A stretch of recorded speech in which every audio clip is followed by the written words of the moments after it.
Hi, we are live. It's been over a week since my last live stream, and I'm having a guest here. I've seen him a lot of times. I think he's seen me also on Anthony Logan's live streams, and he calls in pretty frequently from LA. Please welcome, I call him the Peruvian Kirk Hammett. I don't live in LA. Okay, wait, so you're from Southern California, though, right? No, I live in the San Francisco Bay Area. Oh, okay. Sorry about that. So you're definitely not like a Dodgers I fan live or in anything? I've actually lived here all my life. I live in a town called Benicia, a town called Vallejo. And do you know this? Have you heard of this show called 13 Reasons Why? Is that the one with the suicide thing or something? Yeah, they're filming it. I live very close to. As a matter of fact, my local town was one of the filming locations. So we've had I mean, Nico, you do a lot of talk about like your job on Anthony's show and kind of like the prospects there and about education and snowflakes. But how about you give the Leopard viewers a little introduction into who you are and why you started getting into political discussions and things like that. Oh yeah. Well, first off, don't mind. I know some people say my hair is a bit of a distraction, but I'm a metalhead. If I want to say is that I just got out of the shower. Okay, yeah. So I think you every time you call, you talk about like a bunch of bands. Like I think did you ever mention like Gravedigger or Cradle of Filth on I the know show? Cradle of Filth. So that you pretty I actually I haven't been really into metal for a long and probably not to the depth that you were, but so the metal scene has kind of lost a lot of the attention in Sorry. in music. So Up. yeah, can you still hear me? Yeah, you're freezing up here and there. Yeah, I think you might have a bad connection too because I see you freezing up as well. Here, All let me right. let me I turn think it's off my. probably I'll turn off my it's camera. on my end of stick. We'll just keep the camera on All you. right. So in any I'm here. case, All right. yeah, can you hear me better? Uh, yeah, I can hear you better. All right, so Yeah.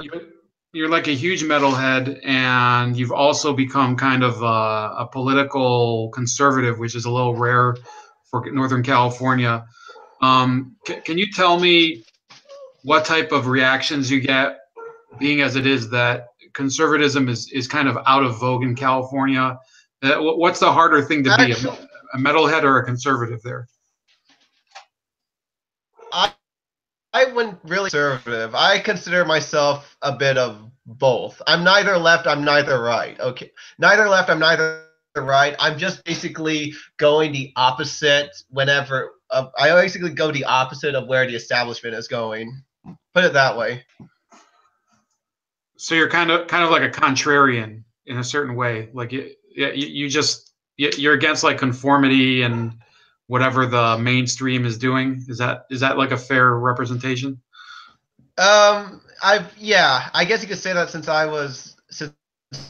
13 years old, like 12, 13, 14 years old, where I started going against the mainstream culture because it's when I became into when I started getting a heavy metal. That was when and it gives you like a whole perspective of American pop culture. Somebody's asking if you ever lived in. Well, Somebody's asking if you ever lived in Calusa. Is that somewhere close to where you live? Calusa, Calusa. Calusa Yeah, that's in California, right? I think he said that. Yeah, this is. We have a guy named Pinochet who he's one of our chat people. Says Calusa. It says here it's in Florida. What the hell is this guy talking about? I I actually never been to Florida. Funny thing. Well, I don't know what the hell he's talking about. So Pinochet, please be a little more specific. Anyway, so the reason that we're having Nico on today, I did release an article on Hard News Network, who I'm pleased to be writing for them. Nice people, curse like a sailor, just like me, but I like their. I do too. Yeah, that's I curse too. absolutely, and I guess I mean we can both curse because it's not ABL stream, so I guess that might be a little bit of a relief for both of us. Yeah, I mean, believe me, I mean, in the metal culture, we swear a lot. So I did write an article about my 6 most interesting election candidates. I'm just going to show it on screen, Nico, so the viewers can see it, and the link All right, is in the I'm gonna description. I'm Let gonna me shut see. off the camera really quick. That's fine. We're having, for those of you that don't know, we were having a little bit of an issue with um, pretty much the connection. I've had some with other people from California, Lennon McCarthy, for example, who's been on the show. So anyway, these are my six Oh yeah, most interesting candidates. This is Omar Larry. Navarro. Yeah, Omar. Yeah, you probably have heard of Omar because he's kind Oh of yeah, he's like a social media sensation in parts of California. So my cursor, let me see. Can you guys see my cursor? Yeah, I'm hovering over him. And then I have Larry Sharpe, who's the governor of New York, who I've actually interacted with a number of times online. And then there's Shiva Udarai and Tim Canova from Florida, who's a progressive, and Randy Bryce from Wisconsin, who's a progressive, and Dennis Kucinich, who's from my state of Ohio and was running for governor, who's also progressive. So basically, what I what was kind of trying to progressive? Like, do you mean regressive types? well, he's kind of a huge anti-war and pro-union guy, and he's also a bit anti-gun. So he's pretty much like the classic progressive. I don't know if you would call him like the regressive type that you see nowadays with, I don't know, let's say Kamala Harris, but he's kind of there. He's pretty far Yeah, to the left. well, So, I'll give you but that much. right. So those are the candidates I thought were the most interesting. It doesn't mean that they're going to win. It doesn't mean that they're the best.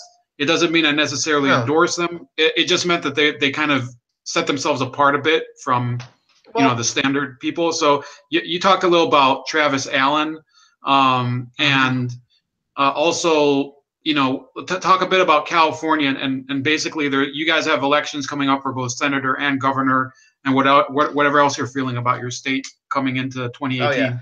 the, the gas is a really hot issue here in California. Have you heard of it? Say that again. The gas tax. Oh, okay. Yeah, I've heard about that with Governor Brown. Yeah, on a 360.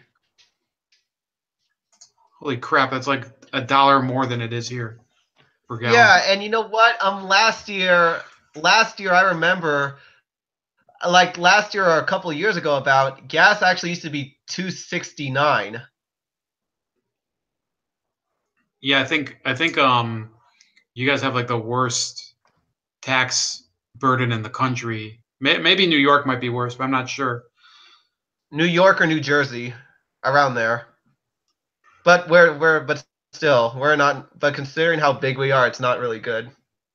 Yeah, there's a real issue I think with California being divided between there's the urban and coastal areas, Hmm. and hold on, let me. So there's the urban and coastal areas like the Bay Area, which is kind of the area you're I talking about, and Yeah, and I live in a Benicia, which is like in the far East Bay of the San Francisco Bay Area. so is that kind of the Oakland area? Um, like far from Oakland, Okay, far east, far east of Oakland. Venetia. Yeah, Let's see. I think I can B see it. I B E N I C I A. Okay, so I can pull You it see up it? on a I can pull it up on a map. Oh, okay, I see what this is. Yeah, So this is that's where they pretty. filmed. That's where they filmed 13 Reasons Why. Well, one of the towns. So is it kind of more of one of those uber liberal areas where there's like people, they put like smocks on their dogs and they walk them around and stuff like that, and there's a lot of hippies, or am I being a little too stereotypical of it? Is Wait, it is it a little like Berkeley, or is it different? actually, no, it's not like. Wait, you were saying? Sorry, you were like freezing up a bit. No, no, no. Go ahead. I was done. Is it like Berkeley and Say or repeat your more, last thing. is it anything like Berkeley, or is it more like Oakland? It's neither of those. It's actually ranked 43 of the lowest crime rate in California. That's pretty good. I mean, but is it like an urban area or is it more rural? It's actually a heavy suburban area. Okay, and I see Davis, which is where they have a huge university, is pretty close to there. Like if you keep driving northeast, you get to Davis. Yeah, So it's a suburban town. It's not like crazy, but there are people who are relatively liberal here, and there you do see people who are with Hillary Clinton stickers back. At the same time, there's people who are conservative. So I guess you could say it's a half and half kind of town. and what about the issue with the illegal immigration? Is there like a ton of unemployment in your town? Is there also an issue of people living there that are unregistered and things like that, or is that kind of something No, typical of Southern strangely California? no. That mostly happens in the heavy metropolitan areas, Francisco and Los Angeles. So what's like the burning issue that caused you to kind of break with the conventional California opinion? It's a sanctuary state. Therefore, all of this other stuff. I mean, I think they were one of the first states to campaign for gay marriage. They were also, It was.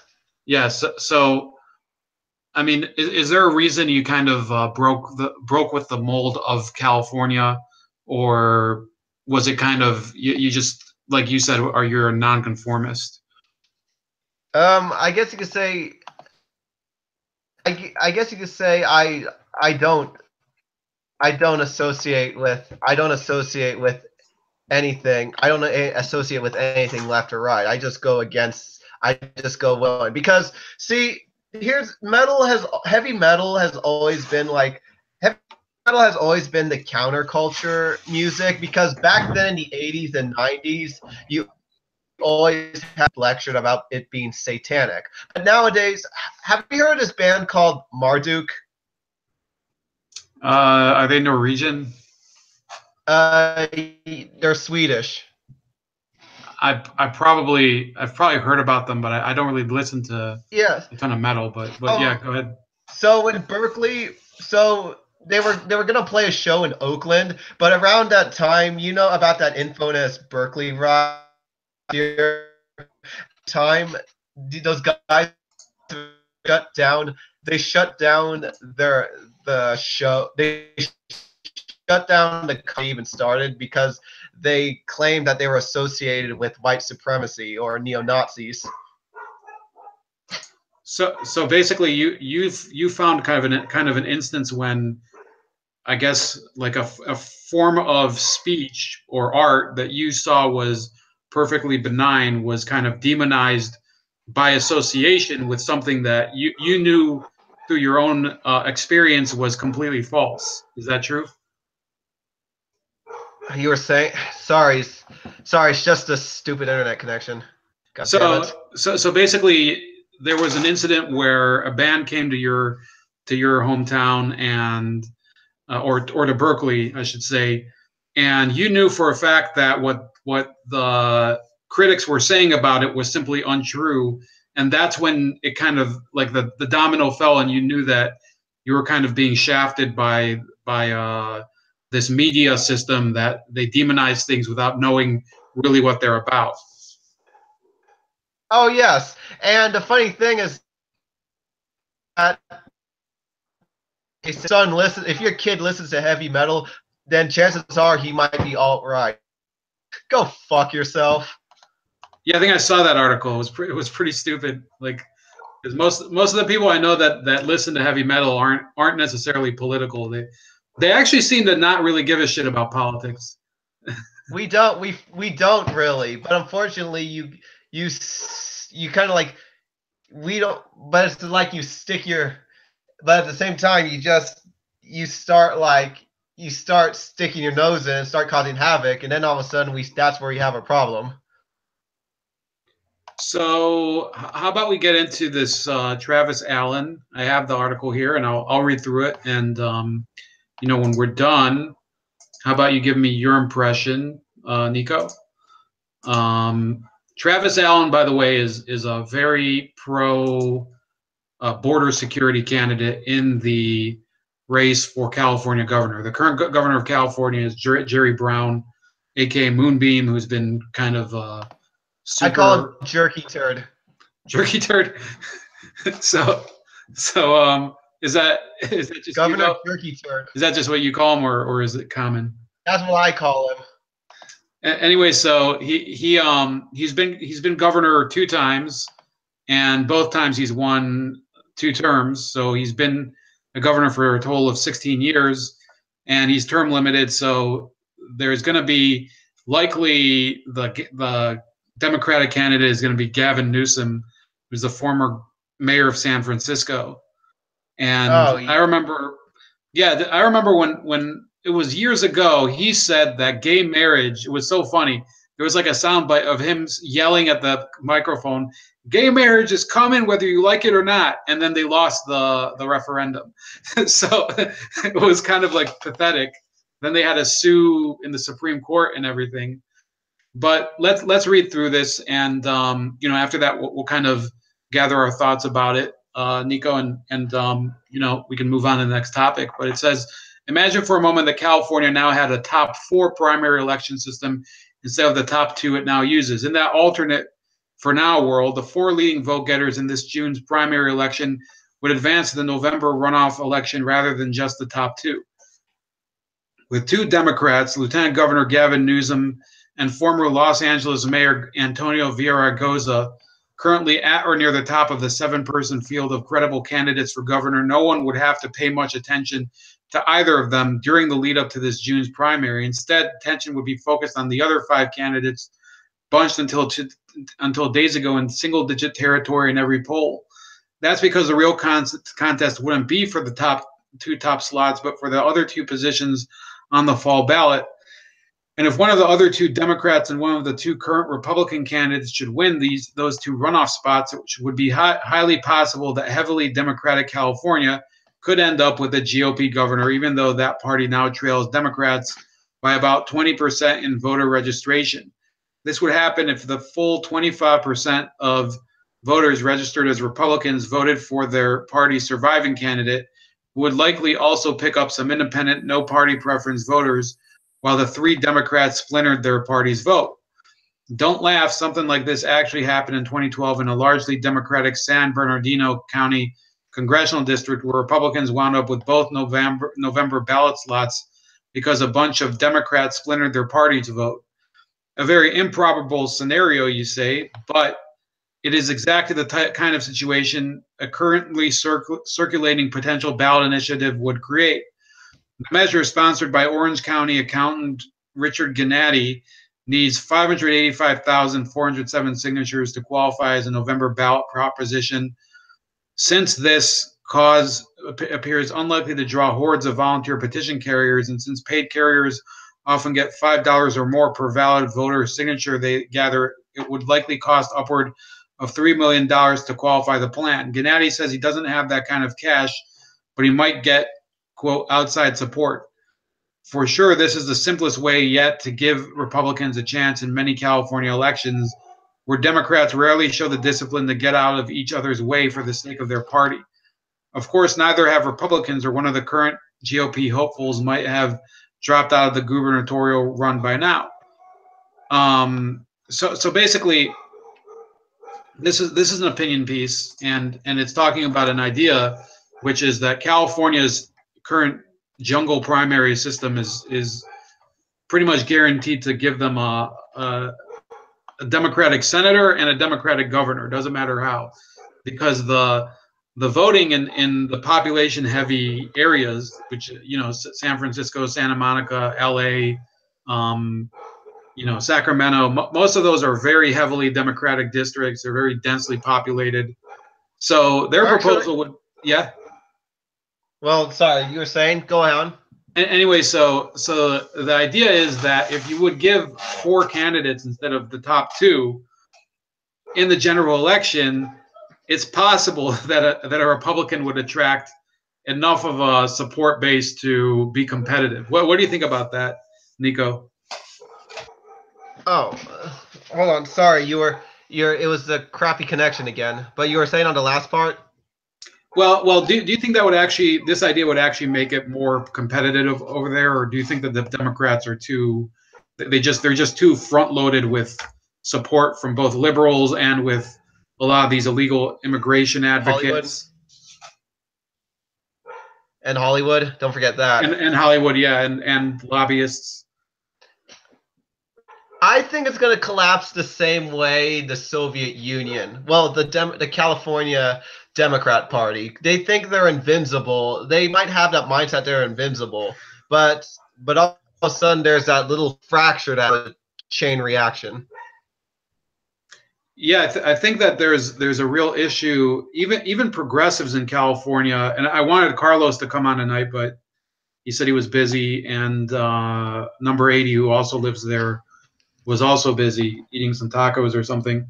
But basically, the issue over there is that the fight isn't over whether California will have a Democratic governor or a Republican governor.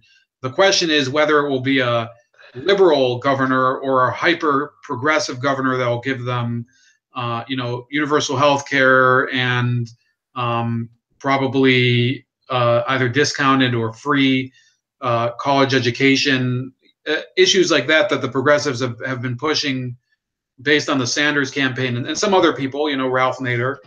So how optimistic do you feel about the chances of Travis Allen? We didn't really read that much about him, but you could probably give us your impression at least. Nico?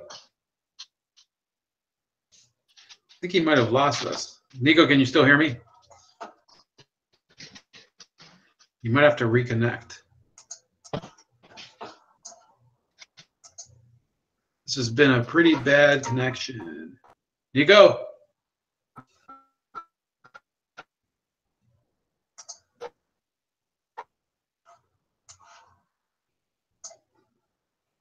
Yeah, I think we lost him. Let me see if Nico. He's popping up. We can hear him to some extent, but we can only hear something rustling on his end.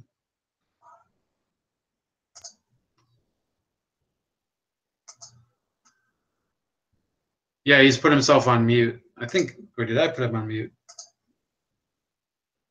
Hold on. I just lost connection right there for a moment. Oh, okay. Are you better now? Yeah. But what were you saying?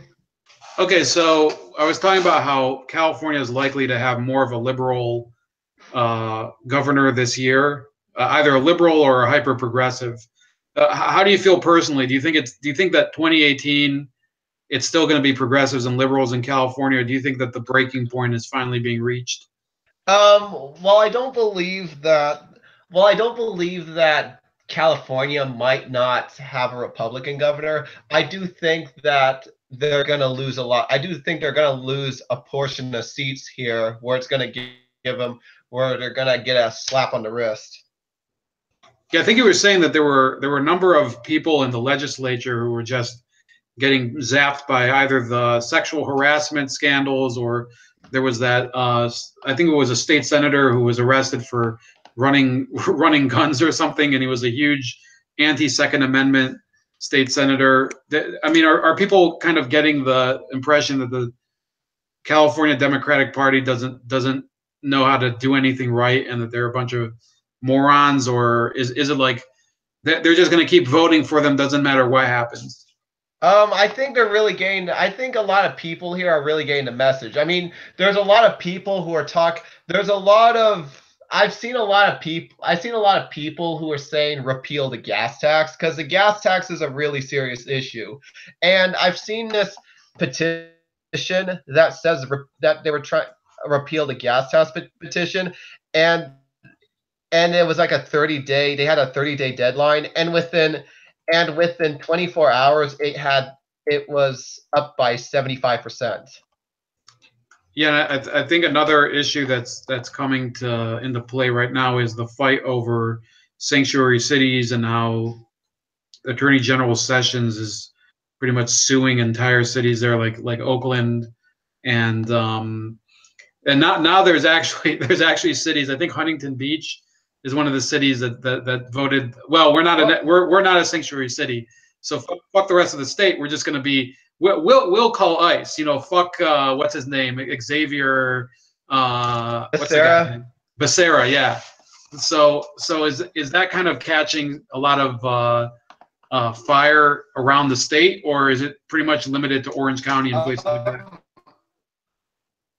I think it is catching a lot of fire on the state, especially to a lot of Hispanics here, because never mind those people who are amnesty or quote unquote amnesty, define whatever that means. But there's a lot of but I do see that there's a lot of Latino Republicans, especially in Southern California.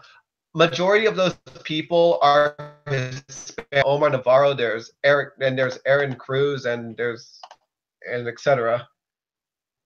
Yeah, so I think it could be that maybe, I mean, statewide the Democrats will probably be, solid, winning for Senate and governor, but they could probably have some problems with a couple of the congressional seats. Oh yeah, I mean where Omar Navarro is running to take over Maxine Waters' seat, but I think that is much more important than the governor. Yeah, I think in many respects the governor of California is kind of it's a meaningless position now. It's pretty much they elect the guy who asks for more money from Washington to bail California out for their Medicaid debt, and California is really spending a fuckload of money all the time, and we're not getting anything out of it. Right, because the illegal immigration issue is just filling the state with a lot more people who are dependent on social assistance, and I follow Forbes, for example, and other online news sources that say a lot of the professionals in California are running away to Texas or Tennessee, or I don't know about the Midwest like Ohio where I live, but they're pretty much leaving California, and it's going to be stuck with some high-tech people, Hollywood, and a lot of people who are homeless, dependents, and a shrinking middle class. Do you see that? What? Do you see that in real life? Oh yeah, I see it a lot. Even in my town, there's this dance studio. There's this dance studio that's been around growing up, and recently it's actually gone up for sale. Uh-huh. I mean, you see a lot of homes that are going up for sale. You see a lot of businesses that say they're moving somewhere else. And do you think that it's both because of the illegal immigration and the taxes, or is it more because one? Everything. It's a lot more than that. Yeah, I think that I have friends who have moved there, and I know a couple people who live there who I've never literally met, but I'm getting like the impression that California is largely kind of fallen off of it's fallen off of the rest of the U.S. So, not real. That's basically San Francisco and Los Angeles, unfortunately. I mean, that's basically San Francisco and Los Angeles. I mean, if you take those cities out, then most of California is basically flyover country. Mm-hmm. So what about the issue of the education system there? Now, California was one of the first states that there was a large amount of districts that instituted bilingual education. Do you think that that's kind of been a detriment to the quality that you saw growing up and going to school there, or has the transition been made well to having school, just people from other countries coming in and learning there? Actually, it's actually for my school district. It was mostly English because in the town I grew up in, it was actually the town Benicia. It's actually a 75% white town, and we never had like bilingual. We never had bilingual lessons in part, unless if it was like an option, like Spanish. Like Spanish, that was more as an optional course if you want to do it as you liked. But then we did have some translators for exchange students. Like we had one from France, we had one from Croatia, one from Italy and China. So what about? I have a couple people in the chat, Pinochet, who you've already heard from before, and France, who they're both asking about voter ID. Now, do you think or do you know if there's a huge problem with voter ID and vote, double voting or illegal immigrants voting or non-illegal immigrants that are voting illegally for whatever reason? Because there's ways to do that too. Do you see that as a huge problem, or is it kind of an exaggeration? And tell us some stories if you have any. Oh, sorry. I sorry, you're breaking up again. We were having some questions about voter ID from I think Pinochet actually lives in California, but um, do you think that the voter ID issue is really a big deal in California? Are people voting illegally in huge numbers? Um, I really believe so. I'm not. I mean, whenever I go to vote, I usually go to this church that's really down the street, but I haven't really seen it in person. It could be possible. And are there people who that are basically? I mean, is it a really big issue around the people that you interact with, or is it kind of something that the media hypes up? Um, well, based on my experience, I didn't. It was not much of a problem with the people I've interacted with. But it could be. It's because whenever I voted, I've always voted in a very small community. So you're in like kind of one of those very small precincts anyway. So it's possible Yes. that there's just not enough voters registered there anyway for it to be affected. No. But I see that. But I do believe that it can be an issue here. I remember seeing this one meme saying that if immigrants vote if the illegal immigrants voted conservative, the liberals would be desperate to build that wall. Yeah, I think that really the issue with the wall, and by the way, I was a Rand Paul supporter, so I didn't support the wall during the election, but it's kind of like the liberals are making the case for the wall by just being morons. Um, they're saying that these dreamers are American kids just like everybody else. Not really. I mean, it's either you are or you're not. But And by the way, I mean they come here, and I'm fine with people waving the Mexican flag, and I'm a fan of their soccer team. Sorry for the sorry for all of those people going to call me a backstabber, but they come here, and a lot of them, not all, a lot of them are more proud of the country that they abandoned, that didn't give them a chance, than they are of this country. And obviously there's other people who they want to come here and be fully American, but you do have a story. I mean, your family is an immigrant family. Would you say there's a little bit of friction between people who want to adapt and assimilate to the U.S. and those that don't? oh yes, there is, especially with the Hispanics. Because for myself, I'm Hispanic, but for us, even for us Hispanics who are living in America, who are like proud, who take it as a privilege to be a part of the American dream, or our families to be American dream, it's not really fair to us, and we're the ones who often get hit the hardest, whether it's trying to compete in the job market, whether it's being affected by crime. Yeah. I think like there's like a misconception that all Hispanics think the same thing, but I mean, a No. Hispanic could be anything from. I mean, I knew people from Argentina, and I worked with a guy from Ecuador, and I worked with a guy from Chile, and I worked with a guy from I worked with people from Honduras. and it's just not the same attitude for country by country. So like, I mean, you're from I think you said you're from Peru, right? Or your family's from Peru. Um, Um, I was and born in San Francisco, but I'm a third generation Peruvian. right, and I think like I can relate too because I kind of, I mean, I actually went and lived in my parents' country for 5 years, which was Israel, and I found Oh, that I'm completely, you know, culturally I just can't relate to them. I could speak the language fine. I could you know, I could get along with my family over there, you know, my cousins and aunts and uncles, but you know, in terms of music, in terms of taste, in terms of a lot of things, I'm just an American for oh, all intents and purposes. So do you think oh that yeah. that doesn't happen with the majority of this illegal immigration Well, wave? They just well, I never want to say it's adapt. like my dad. Oh, No, sorry. you can go Yeah, ahead it if cut you have out a again. different thought. It cut out. It kept on cutting out again. Stupid internet. But but I was gonna say. But you were saying. No, you go right ahead. Oh, well, well.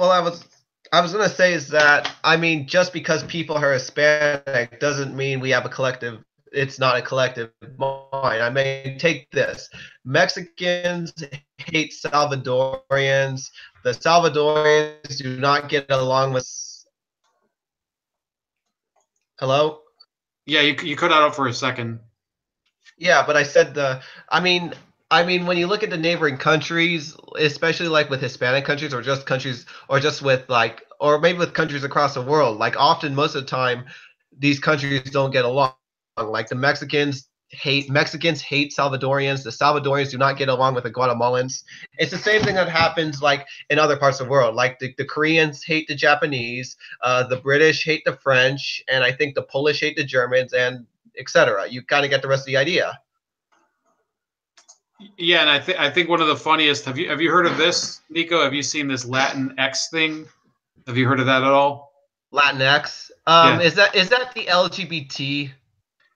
close. It's these are the Latin. Well, they won't be called Latino, but they're Latin X.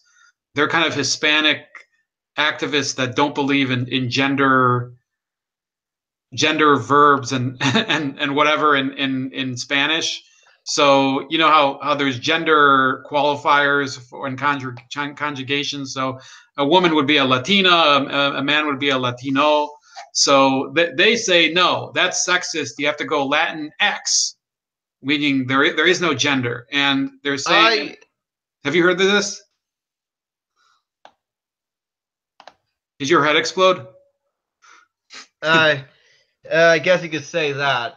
I mean, I've heard of the term, but I've heard of the word many times, but I never knew what the terminology exactly was because I didn't really look too deep into it. I thought it meant gay Latino. Oh, it's worse than, I mean, I guess maybe it could be, but the issue here is so those of us that are native English speakers.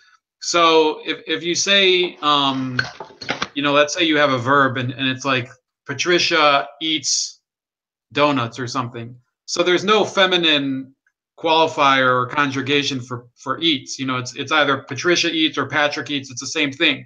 So in or actually, You know, oh, okay. So Patricia is a that didn't doctor. make. Hold on a second. Let me just get through this. So are you still there, Nico? Uh, damn it. I'm sorry if I have to ask you to keep on repeating it, but it just keeps on cutting out. Again, Yeah. So there's a such thing as gender nouns and I think adjectives too in Spanish and most Latin languages or Romance languages as they're called. You know, Portuguese and French and Italian. So hold on. So so if you say Patrick is a doctor in Spanish, it would be Patrick es un médico. If it's Patricia is a doctor, it's Patricia es una médica. But in this new gender neutral Spanish, oh, it would be like well. Do you see what I'm talking about? So, Latin in well, yeah, that's how all those languages work. And in fact, I mean, in Russian, it's also pretty similar too.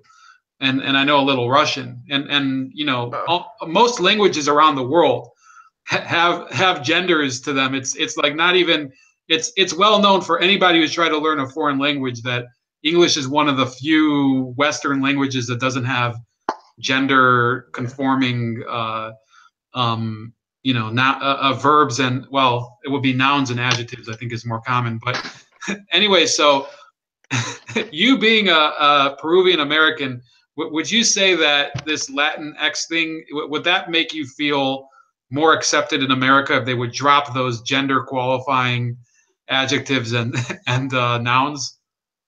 I don't know exactly.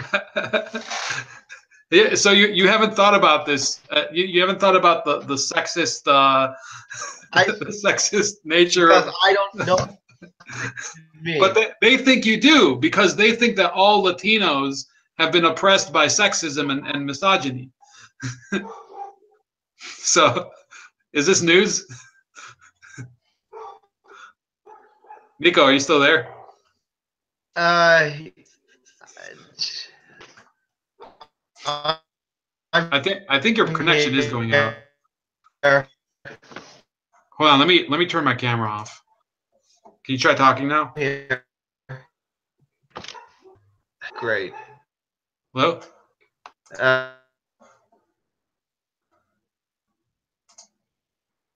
Nico, coming in and out.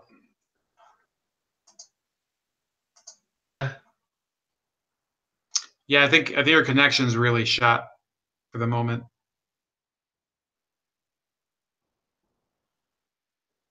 Nico?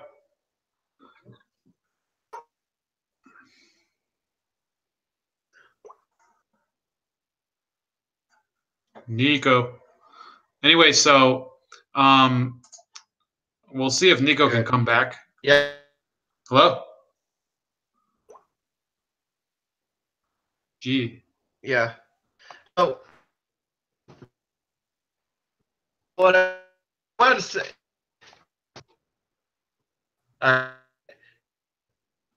Yeah, his internet really is like.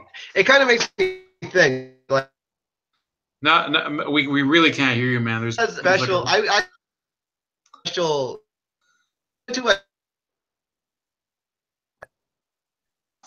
Nico, we can't even hear you. You're really cutting out.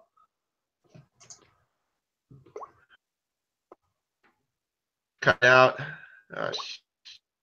Yeah, we might have to. How about we do this a different day? Or we're using a Wi-Fi connection or a landline.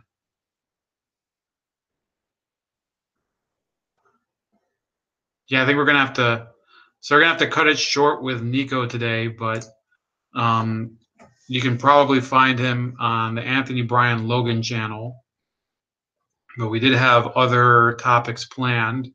But thanks for joining us. I wish it could be better. We've had issues before with guests, strangely from two states that have had tremendous debt problems, California and Zimbabwe. And I'm not joking. Those are the two states where I've had the most issues with internet connection. I'm not sure why. It could be just because of geographical issues. Zimbabwe could be an infrastructural issue, but to keep going, and I wish we could have gotten more out of our guest and from some other Californians that were possible guests today. But here, you might be back. Nico, can you hear me? See if you can just try to rejoin.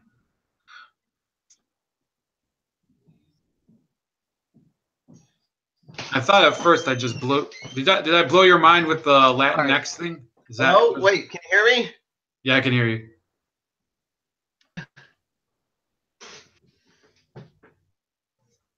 Hello? Yeah, I can hear you. Yeah.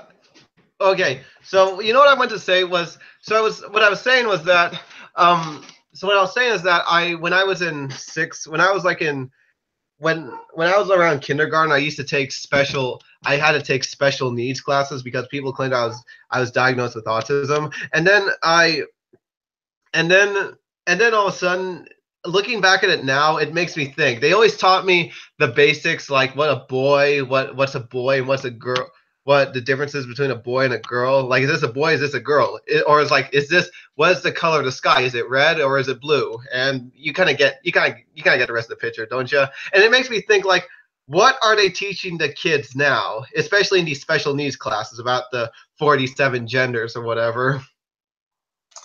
Well, I think beyond that, this is, I mean, this has to do with that, but it's also an issue of, it's one thing for them to try to fuck with English as a language, but who gives a shit what a bunch of social justice warriors here in the U.S. have to say about, the Spanish language, or maybe in the future French. I mean, how about they just focus on fixing themselves as people and not tell other people how to behave? That's really what I see as the problem.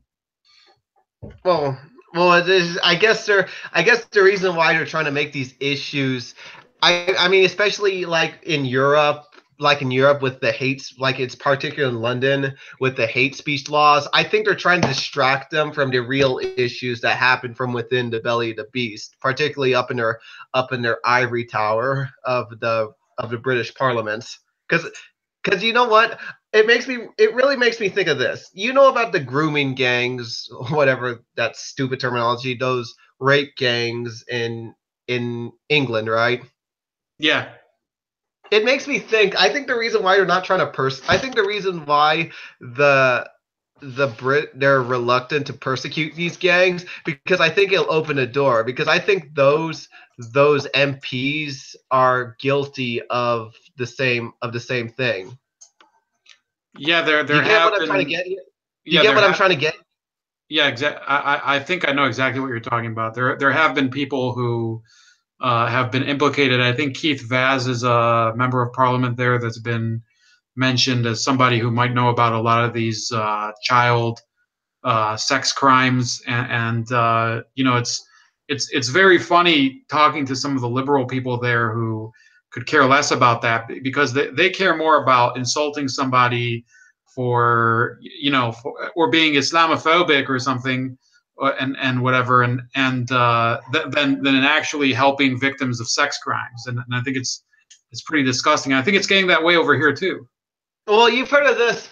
Well, unfortunately, it's happening here in California. I mean, you've heard about Jerry Brown pardoning pardoning 5 illegal aliens, right? I think I heard about that. I didn't know that they were sex criminals though. Yeah, they are sex criminals. So, were those the illegal aliens, or were they just like regular sex criminals? They were illegal aliens who were convicted of sex crimes. Yeah, And he pardoned them because they were illegal aliens.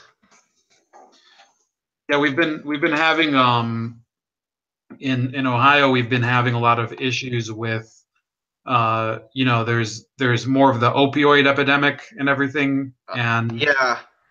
so California, I think, kind of makes us look tame by comparison, because I think that law enforcement here does have a little more of a backing from members of elected government.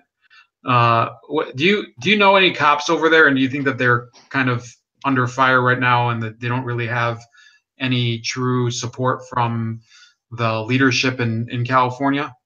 I think I think it's I think yeah, I think you're right there, because a lot of them actually don't feel like they don't have support from California. They're aware of what's going on, because the problem is with those people up in Sacramento like Jerry Brown, Kevin DeLeon, they live up in an ivory tower away from the problems they claim to represent.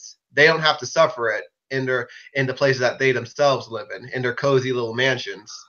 So Where where the do you cops, they're like down in the valley, and they have to witness they have to like witness the hellfire that's happening. So what's like the place where you most see the effects of this type of crime wave? Are you near any sort of city that's really affected by this? Um, at one point, Vallejo is like right next. That's the town next to it, but the town is like separated by a freeway. So can you still hear me? Oh, okay, I thought Yeah, you froze for a second, but um, I think that the impression that I'm getting, because I talk to more people who are from Southern California, I'm hearing that a lot of the issue is more homeless people that are just stranded in California, and that there's basically a housing crisis. yes, There's also kind of a labor crisis because just businesses aren't opening up there. Um, what so Northern California, do you think is kind of less affected than the LA metro area, or I. That's what I believe. I mean, yeah, you say a lot of homes go up for sale, but it's not like Southern California and Northern California. You could like break those two up into two different states. yeah, there's actually, how about, you know The what? people are different. Can I send you an article later from or I think a video. I have a video from Victor David Hansen, and Yeah. he's actually talking about how California might need to be separated into several states. Like it Oh might even be yeah, more than two states. yeah, Yeah, I think you'd find it interesting. He's a pretty good lecturer on it. I think he lives in Fresno, which is closer to yeah, yeah, it's down in like the, what is it called, the Inland Empire down in Southern California. So yeah. anyway, so before I'm gonna go to some other topics, I don't think they're really gonna be as interesting for you, but before you leave, what's your message to the rest of the country from California and from Metal Nation? Um, well, I want to say is that um, no matter what, we're surviving. We'll push through, but I guarantee that California will become the golden dream again. Okay, and would you say that what's the metal album or metal song that best describes the state of California right now in terms of mood? Um, I would say I could look onto Megadeth. Um, I'm trying to think of a good Megadeth Megadeth song. But I know one thing. It would be Megadeth. I'm trying to think of the good song. Peace sells. That one, or or maybe the system has failed.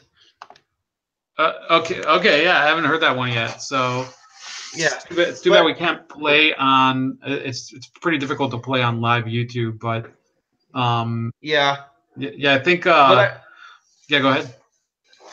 I wanted to say this that with California, but if we're gonna choose to break it up, I think we have to clean up the government here in California because think of this. If California does collapse and fall into ruin, those people they're not gonna stop right there. They're gonna move somewhere else and find other states to leech off of. Yeah, that's a good point. I mean, what happens to everything that, I mean, all the people that ruined California, they're gonna have to go somewhere. And if they've already ruined, like, I know. yeah, that's kind of interesting. See, I Yeah. didn't think about that. Anyway, so Yeah. Nico, I hope that we can have you again and with a better connection, and maybe with a couple other Yeah. California people, or if you have Yeah. another topic. I do greatly apologize. No, that's okay. It's just like there's a couple other topics too that I wanted to get to. But if you have another topic you All want to right. propose, and do you want to share your Twitter handle? Yeah, Nico, not Russian. So yeah, it's at, yeah, I think I have it. Nico, not Russian. I put it in the chat for those of you that want to follow him. He's an Right. ABL caller. So that's about it. I'll keep moving on, but hope to hear from you again. Oh, I'd like to. I mean, next time when you have a better connection. Well, when we have a better connection. So when would be a good? So how often you have this? Every Saturday. Well, Sunday I typically Well, do Sunday. one, and it depends kind of if I have like a high news traffic week. Um, there's Okay. it kind of depends if I'm up to it. A lot of weeks I just do Yeah. blogging, so we'll see. All right. All right. Because I'm gonna look at my work schedule too. But usually I don't work in the evenings much.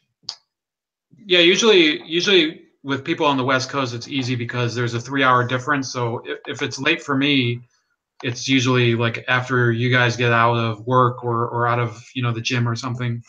So I can usually work All around right. that. Sure. Sometime this week. Okay. Well, we'll see if there's a good topic, and if you want to propose a topic, you know how to find me. Actually, I do have a lot of interesting topics. Okay. All right. Well, take care. You too, man. Thanks for coming on. Oh yeah. Thanks for having me. So that was Nico, and now we're gonna move on to the issue of something that happened in my state recently, which is drug gag orders. Those are Medicaid in the state of Ohio has been kind of going haywire lately. And hold on, let me just put the camera back on. So um, there's, I think I've explained it a couple times that what happens here is that Medicaid prices are kind of determined by the Ohio Department of Medicaid, and then they have some healthcare providers which are sort of like insurance companies, but the patient doesn't really pay anything. And then there's the issue of those providers have to pay through another agent, which is called the pharmacy benefit manager, and those people, the PBMs, the pharmacy benefit managers, pay out to the actual pharmacies. So basically, CVS Pharmacy, which is a national, it's a national pharmacy chain, has been screwing the Medicaid customers in Ohio. For those of you that are watching, I know Arjun, I've seen you in the chat from India. Medicaid is the national um, subsidized healthcare providing service for people who are poor. I think it's mostly fully funded. So if you're getting Medicaid, I don't think you really pay anything. So basically, CVS Pharmacy, which is a pharmacy, is also a pharmacy benefit manager. So essentially, they get to overcharge the state for the medications, and then they rake in all that cash on the top, and then they lowball the pharmacies themselves by giving them a low payout for those actual medications. So they can afford to do it because they're both a pharmacy and a pharmacy benefit manager, or pharmaceutical benefit manager. I think it's a PBM in any case. So it's basically a huge con job that's been perpetrated by a corporate welfare queen, which is CVS, and the federal and state government in Medicaid. So now they've lifted this thing. They've had gag orders on, or I don't think it's called. Yeah, it is called a gag order. So basically, I'll read through this. State regulators ordered health insurers and their pharmacy benefit managers Wednesday to cease enforcement of gag orders, preventing pharmacists from informing consumers of the lowest drug prices available. In addition, the Ohio Department of Insurance prohibited charging consumers more for their prescription medication than it would cost if they paid without insurance or out of pocket. Needlessly charging Ohioans more for their prescriptions by keeping them in the dark is not defensible, said Department of Insurance Director Jillian Froment. An agency spokesman added, "We believe we can prohibit deceptive practices." CVS Caremark, the pharmacy benefit manager for 4 of Ohio's 5 Medicaid managed care plans, has said such clauses do not exist in its agreements with local pharmacies. CVS Caremark does not prevent pharmacies in our network from talking to their patients about this is a fucking lie, about the availability of a lower drug price for cash paying patients. said David Palombi, Senior Vice President for CVS Health. In fact, our contracts with pharmacies stipulate that the patients should always get the benefit of the lower price between the pharmacy's cash price and the plan's copay. A number of Central Ohio pharmacists insist otherwise. A 2018 CVS provider manual obtained by the Dispatch, this is the Columbus Dispatch, supports the pharmacist statement. The 346-page document labeled confidential and proprietary and exempt from the freedom of so they can just share it.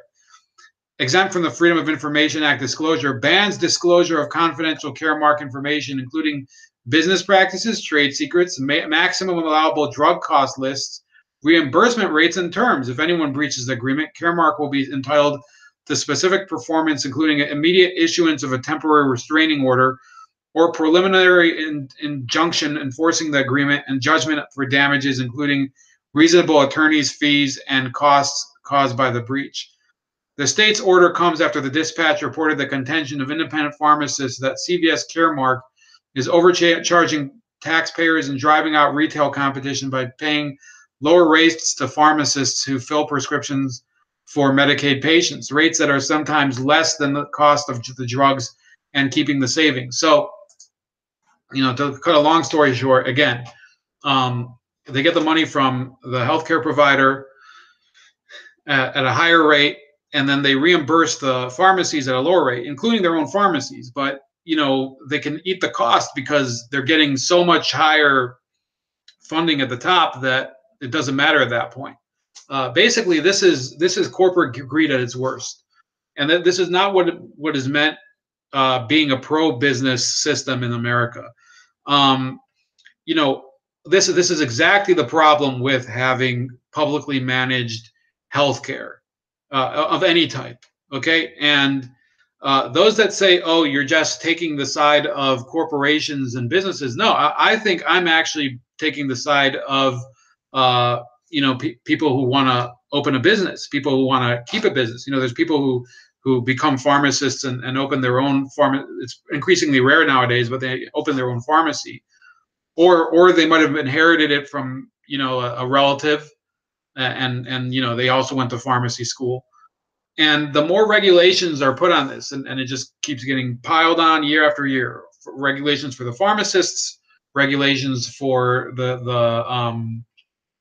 these Medicaid plans, it is becoming such a clusterfuck that Medicaid is basically ruining the rest of the healthcare system in America, and the pharmaceutical aspect of it is just one part. I think I saw, this is going back to California, there was an article that there was like 400,000 fucking like people on California that were not supposed to be. What is this? They're not supposed to be on it. Let me see here. California Medicaid non-qualified. I didn't find it before. Let me see here. I know this must be riveting after all of our connection problems, but okay, here we go. This is from the LA Times. California Medicaid expansion enrolled hundreds of thousands of ineligible people. So remember when Obamacare was passed, and I haven't done as much on Obamacare or on healthcare in general since last year, and maybe I'm a jerk off for that, but I'm not a perfect person, and neither are any of you fuckers. So anyway, California Medicaid expansion enrolled hundreds of thousands of ineligible people. Federal report finds signed up to an estimated 450,000 people. I think I got the number right. People under a Medicaid expansion who may not have been eligible for coverage, according to a report by the U.S. Health and Human Services Department chief watchdog. In a February 21st report, the HHS Inspector General estimated that California spent $738.2 million on 366,078 expansion beneficiaries who were ineligible. Now, that's not an astronomical amount of money compared to other expenses that happen in government, but in a state government, it is pretty high. And It says auditors said nearly 90% of the $1.15 billion in questionable payments involved federal money, while the rest came from the state's Medicaid program known as Medi-Cal. They examined the 6-month period from October 1st, 2014 to March 31st, 2015, when Medicaid payments of $6.2 billion were made related to 1.9 million newly eligible enrollees. So I think that this is, I don't know if that part is related only to California or the broader country as a whole. But if you think about it, what have I been saying all this time about Obamacare? And people are going to be saying, well, this is Medicaid, not Obamacare. Wrong, because the central element that made Obamacare so sexy to a lot of people was that, in addition to creating this phony baloney Affordable Care Act, healthcare exchange, for affordable health insurance, subsidized plans, there was a Medicaid expansion. More people who were of a little higher income than before could qualify for Medicaid, which, once again, if you don't know, is the federally funded low-income health insurance program. So, so in any case, the majority of the beneficiaries of Obamacare were actually people who got onto the expanded Medicaid rolls. So it wasn't actually the subsidized health insurance crap that people actually benefited from. It was just more people were able to get onto Medicaid. So that would, so supposedly it would benefit the point of people who are true progressives who would say, well, what we really need is Medicare for all. Medicare being the even later stage of the process, which is for senior citizens and I think disabled people, which is completely, those are people who permanently qualify for free health care. Okay. So Medicaid is for people who, supposedly they can lose their Medicaid. I don't think you can lose your Medicare, because by the time you get Medicare, you're usually either disabled or too old to not qualify. I don't know. I said something awesome and insightful. I'll try not to do it again. How responsible are these guys for the worsening of the opioid crisis in various parts of the U.S. and Canada? I think it's a bigger issue than the opioid crisis. It is touching on. This is Arjun. He's been commenting in the chat, so I just took a real quick look. I think that it's really an issue of, we'd have to figure out how many people on Medicaid are on prescription opioids, and there could be a tie there, but this doesn't necessarily tie into the opioid angle. It's more about, is Medicaid designed to function in a system where other parts of the system are privately owned? Medicaid is a government subsidized, or I think it's fully funded health insurance, okay, for people who simply can't afford health insurance. They're very low income or no income people. So, yes, they get their funding fully from the government, but that reimbursement to the healthcare provider, so that would be the clinician. Let's say you go to a massage therapist for whatever reason. You may have had a work accident where you have a back problems. So if you qualify for Medicaid and you go to that clinician, so they do get paid for it by Medicaid, but it's usually not to the same fee schedule as normal clients. So they get paid a little less, and the clients are probably not as that's why there are a lot of healthcare providers that simply don't want to serve Medicaid patients, and it's understandable, because they have to make up that time. They have to, if they're in private practice, they have to basically subsist on clients that are able to pay their bills. Same thing with pharmacies, okay? And this is an excellent point. And you don't have to be an expert to realize why it's such a problem when you have a massive corporation like CVS that's able to charge so much money from the Medicaid healthcare providers, which are quote unquote insurance companies, and then pay shit money to the pharmacies themselves for those covered drugs. It's a problem. Mark Anthony is here. Day 1 million, the shelf is still untidy. Hey man, it's not changing until there's something else to put up on that shelf. There could be other. I mean, the only thing that's changing is I'm putting more shit up there. So don't get sassy with me, buddy. Anyway, Mark Anthony, if you want to come on one day too, we just had Nico, by the way. You know Nico from the show. He was on Horrible Connection, by the way.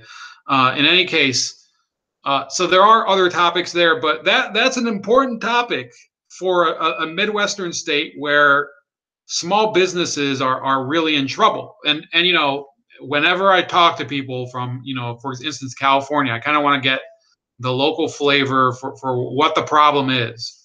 What the problem is Martin Lawrence would say. I was about to say Martin Luther, but I'm talking about Martin Lawrence, a real theologian. Other issues. Yes, there were airstrikes today in Syria. And as I said last year, if the U.S. is involved in these airstrikes, there's no fucking way I'm in favor of it. First of all, I didn't get the comment on the supposed chemical attacks by the Syrian government, but I don't buy it. I don't think any of you guys buy it. I don't support the Syrian government because I think that they're a bunch of scumbags anyway, but it doesn't mean I have to believe everything negative about them that's mentioned in the media.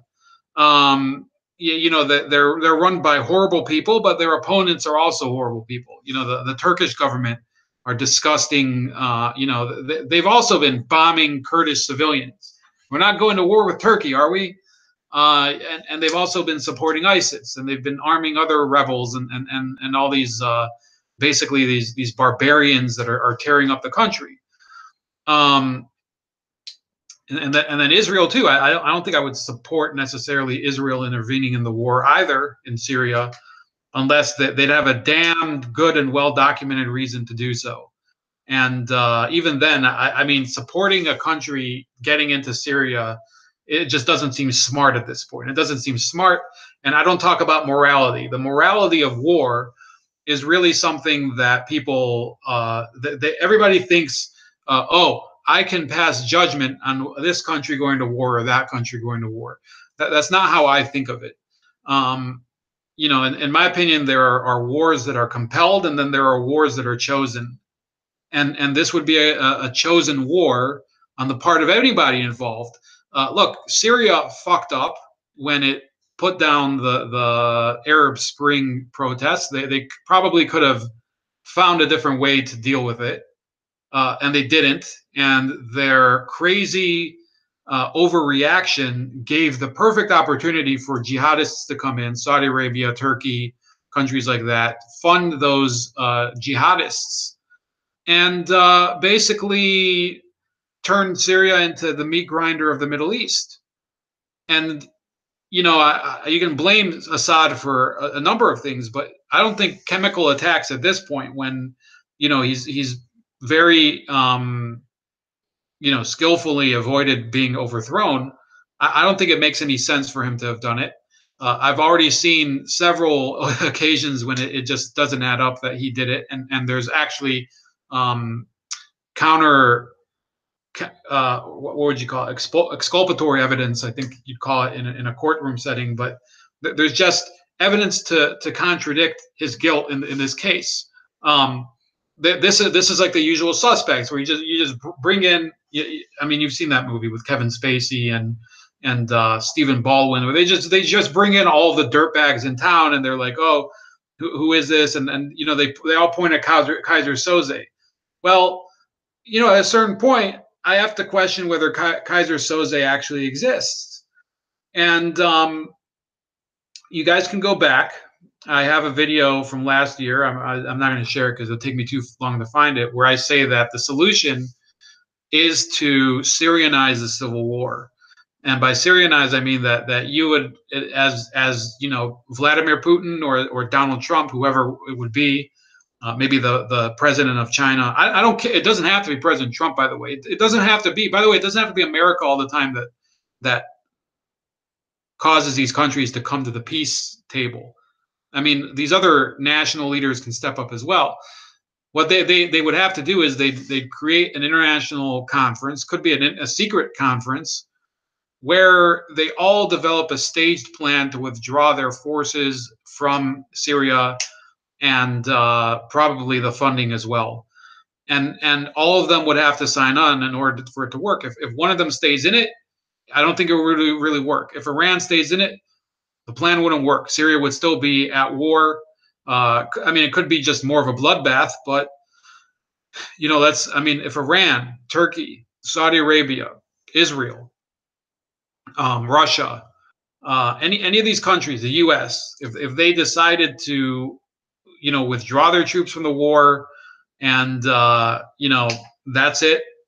That's all. I mean, then you would leave it for the Syrian government and the rebels to fight the rest of the conflict out, and eventually it's possible one of them would come out a winner, or they would arrive at a peaceful settlement. But the time for intervening in Syria was long ago, if it existed at all. It's possible that we should never. I mean, should we have intervened there back in, I think, what was it, 2012 or 2013, when Obama said the red line thing? I think that's also debatable. You could make a strong case that there's no case for intervention in Syria. That's something. I think you're getting into an area where I have no moral borderline. I'm talking about strategy here. So many people would say we should never, ever, ever get into a war anywhere. And I think that's a little naive too. But definitely, since Russia came into the war, I don't see a reason to get in at all. And, it's really disgusting to see a lot of these media pundits that fucked up Iraq so bad trying to sell people on a war again. Now, look, I've never been a big anti-war person, but I've never been a huge supporter of the neocon agenda. And when I was, I think when I was 16, George Bush went into Iraq, and for a few months it looked like a decent decision, until you realize that they didn't have any plan of what to do afterwards. So really the key here is what's the long game. Vladimir Putin did figure out when he got into Syria that, I mean, this is my investment and I'm protecting it, and that's about it. And to hell with having to justify it beyond that. But Russia is not a country that has the type of mentality over here. Over there, when the country's at war, people don't really go out into the streets to protest it. And it's just a different situation. Would I say that I support Russia's role in the war? That's I don't think I'd support them bombing some of those cities. But people criticize Russia's role in the war. Why don't they criticize nearly as strongly Turkey's role in the war? Why don't they criticize nearly as strongly Iran's role in the war? There's a reason that we're told or Israel. I mean, let's say if you're critical of Israel, I mean, Israel's role in the war has mostly been, to come in really quick and do like a commando strike of some sort, or some sort of airstrike, and come out. They haven't been a consistent intervener, or at least directly that we know of. But the focus, the overly focused media coverage of the Russian role is really just obscene. Iran backed the Syrian regime for decades. And Turkey used this opportunity of the Arab Spring to kind of leverage their way in and support these rebels. And there's no reason that we should be part of that circle jerk of retards. We're a country that we've fucked up enough countries already. And the Syrians, I feel bad for them, but we don't own your mess. That's basically the message that I have. So if Trump is going to intervene in Syria, yeah, I'd have to say I'm against it. I'd have to say that he's gone back on one of his promises. And there's a lot of people who are Trump zombies, like Bill Mitchell, who will always try to spin it and say, well, he's playing some 4D's chess and he has some sort of trick in mind. It really doesn't matter at this point. 4D chess or no 4D chess, this is Syria is not a country where you try to play any type of game. So no, I think we're going to have to make a mature choice to say, whether you supported Trump or not, that this is really a point where you have to hold him accountable and say to him, it doesn't matter if Hillary would have also been, intervening in the war. You are now the commander in chief, so it's not you. It's not. You have to make that big boy decision to follow through on your promise. Of course, there could be a situation where the allegations are true and Assad did commit a chemical weapons attack. I mean, it's possible. And there's always the possibility that an incident could occur that does draw the U.S. into a war somewhere or other. And it's immature to think that the U.S. can never ever go to war. But I just don't see it here.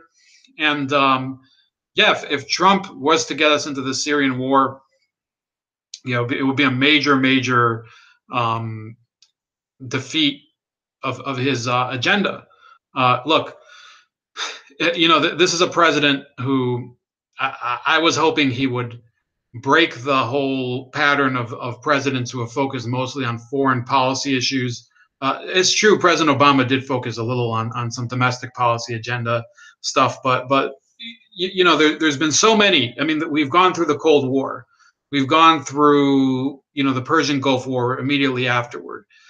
We went through the Bosnia and other Yugoslav wars under President Clinton. And then there was Iraq and Afghanistan and all that. There has to be a president at some point that says, no, I'm not really interested in, just spilling all this money on crap overseas. Doesn't matter what the defense contractors want. Doesn't matter what these jingoists want. This Bill Kristol idiot who he doesn't support Trump anyway. So why the fuck should he reciprocate for him? These people who want to go to war all the time, you'll never satisfy them. They'll always want another war. What's the expression that Rand Paul said about John Bolton? Or it was either Bolton or McCain, that he never met a war that he didn't like. Look, I'm not somebody. I'll always say I'm not somebody who's a pacifist. I'm somebody who I believe that you have to be strategically minded. You don't always press the same button every time. When you're playing video games, do you press do you only press the A and B keys, or do you like use the controller in order to assess the situation properly? It's hand-eye coordination. Now, that might be a very simplified way of metaphorizing warfare, but look, I think people have developed heightened instincts as to what's the proper course of action. People who interact with forums like what we're talking about, the alternative media, we all know that there's very little to gain from this. Hey, Ken Lee, bold like a leotard. Maybe I can, let me see here. I'll put up, I like that. I think I used to work with a guy named Ken Lee. So if it's the same guy, this is for him.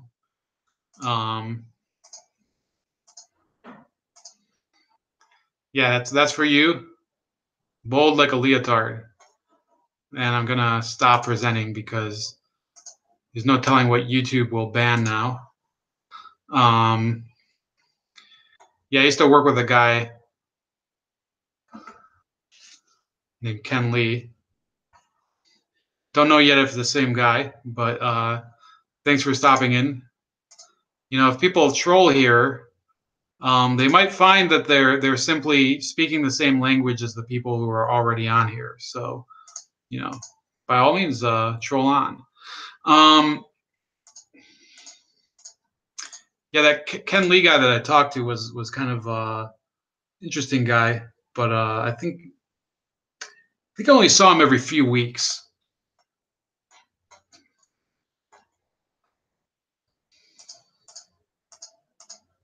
More of like a traveling person.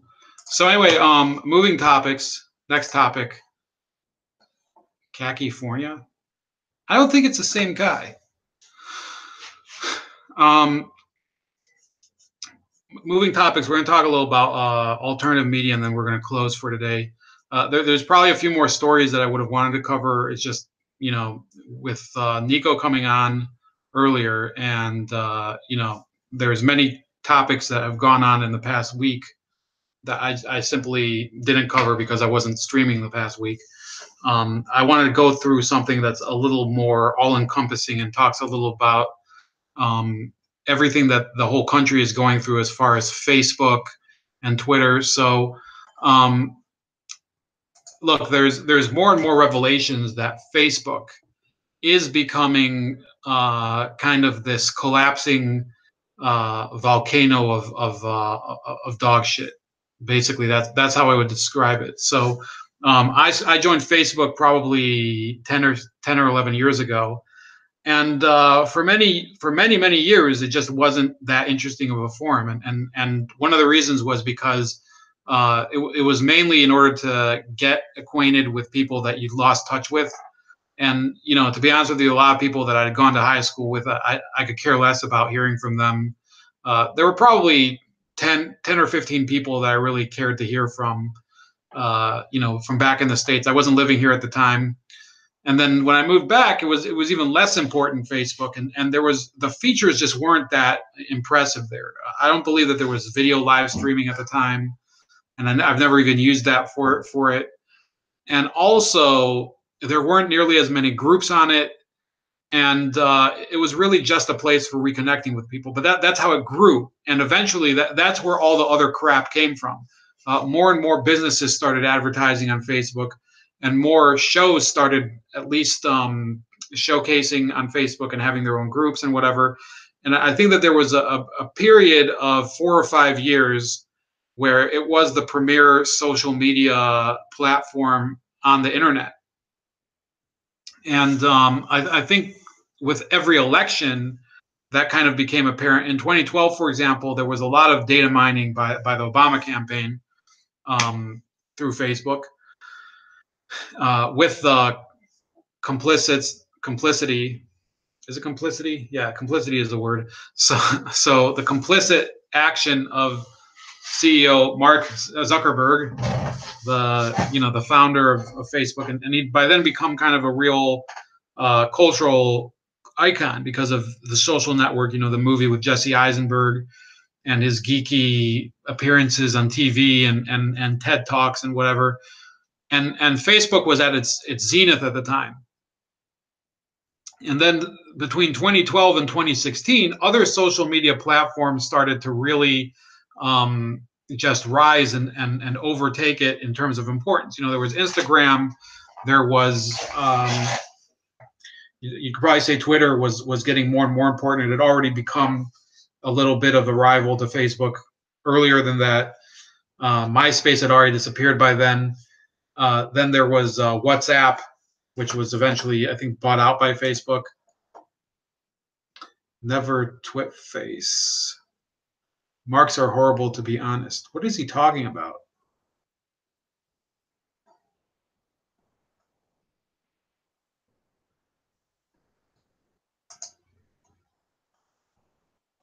There's a number of people I think this Ken Lee could be, but I don't think it's the guy I used to work with.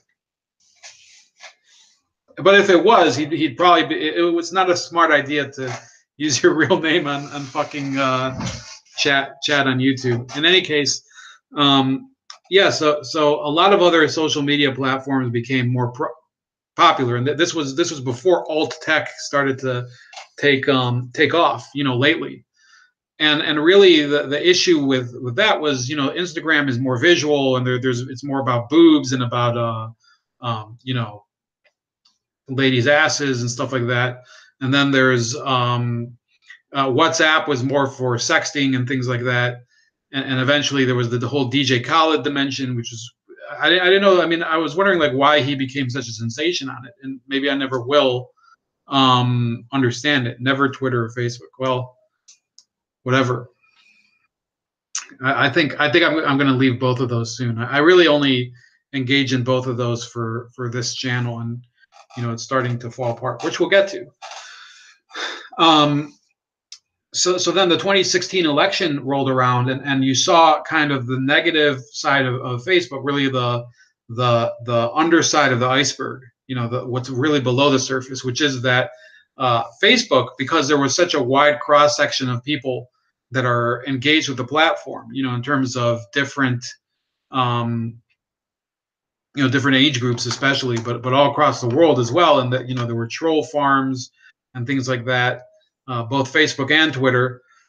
So people started to realize that it brought out the ugly side of society, because people could basically go on these platforms, Facebook and Twitter, and act their meanest, and believe that, you know, they were fighting some sort of crusade for whatever candidate it was, whether it was Clinton or Trump or Johnson or Ted Cruz or whoever it was. You know, there were I believe, you know, people simplify and they say, especially these idiot liberals, they say, well, Trump was paying people to troll and whatever. Well, I think that there were a lot of different candidates paying people to troll, and in fact, all around the world, people do this for elections all around the world. It's well known. And you know, suddenly this righteous indignation on the part of liberals really became, you know, it just burst the dam. And now you're seeing the whole scandal with Cambridge Analytica, and now there was even a recent one. I'll pull it up, where Facebook was trying to get into some medical data. So this is from Fortune magazine.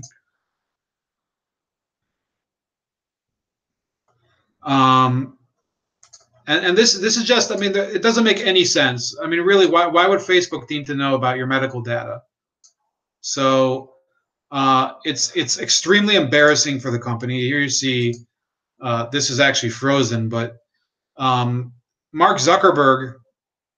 I mean, I'd like to really hear his explanation from this. Maybe I mean, you don't want to sit here for an hour, a minute and a half while I listen to this, but scandal hit Facebook has pressed pause on a plan to combine patients' medical data with information on them from their social networking activity. According to CNBC, the company was as recently as last month talking to the likes of Stanford Medical School about setting up a data sharing agreement for a research project with a focus on heart disease.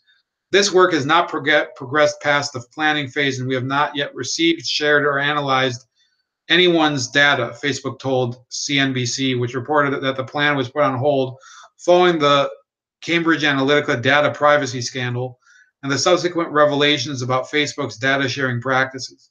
The plan would have seen health organizations hand over patient information with key details such as the patient's name obscured. This information would have been matched with the patient's Facebook records to see if there's any information in there that could help treatment. For example, if an elderly patient doesn't seem to have many friends, they may require more at-home care following surgery.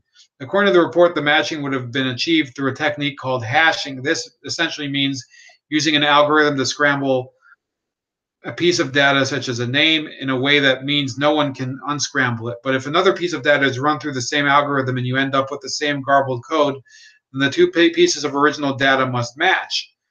This is a pseudonymization rather than an anonymization technique, as it does leave data open to re-identification. It's not difficult to see why Facebook has paused and here you see Sheryl Sandberg at the bottom. She's actually not bad looking, you know, if you're still allowed to say that. The company is still reeling from the aftermath of the Cambridge Analytica scandal, and the blows keep on coming. On Wednesday, it admitted that the political consultancy may have gotten its hands on the data of 87 million Facebook users rather than 50 million as previously thought. It also revealed that most of Facebook's users probably had their public profile information scraped by malicious actors who used a tool that the social network has now removed. What we didn't do until recently, and what are doing now, is just take a broader view, looking to be more restrictive in ways data could be misused. Chief Operating Officer Sheryl Sandberg said Thursday in one of her first appearances since the Cambridge Analytica affair blew up. Meanwhile, Facebook Chief Technology Officer Mike Schreffer told the Financial Times that the social network was now being much more diligent about trying to understand upfront all the misuse and bad use cases before it launches a new products. On top of all that, TechCrunch reported Friday that Facebook removed messages sent by CEO Mark Zuckerberg and other top executives from the Facebook inboxes of their recipients without telling the people whose inboxes were affected. And civil society groups in Myanmar have hit back at Zuckerberg's claim that the company is able to use monitoring to stop hate speech messages spreading like wildfire through its services. They say such messages spread for days, leading to violence.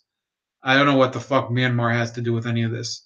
Even without Facebook's current predicament, the history of big consumer tech companies dealing with medical data is not without blemish. Google's DeepMind artificial intelligence operation made a deal with UK National Health Service hospitals in 2015 that gave it access to the medical data of 1.6 million patients in order to figure out ways of better monitoring kidney disease.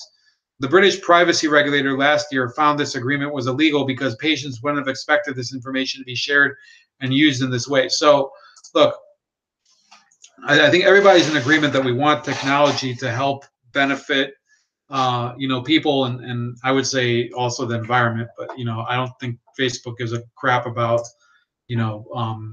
red pandas and shit like that.